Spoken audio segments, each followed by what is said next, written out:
മദീനത്തെ പള്ളിയിലേക്ക് ആരെങ്കിലും പരിചയമില്ലാത്തവർ വന്നാൽ അവർ ചോദിക്കും അമ്മിൻകും മുഹമ്മദ്, നിങ്ങളിൽ ആരാ മുഹമ്മദ്? അറിയില്ല.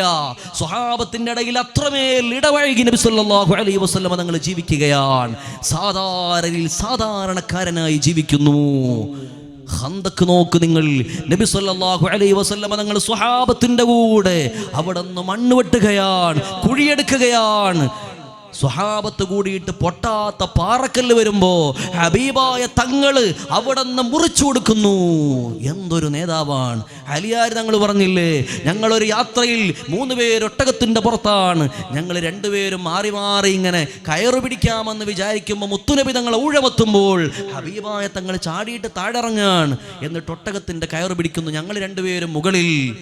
നബി തങ്ങളോട് പറഞ്ഞു, നബിയെ വേണ്ട, നബിയെ അങ്ങിരുന്നോളൂ. ഹബീബായ തങ്ങൾ പറയുന്നു, നിങ്ങളെപ്പോലത്തെ ഒരു പ്രതിഫലം എനിക്കും വേണം.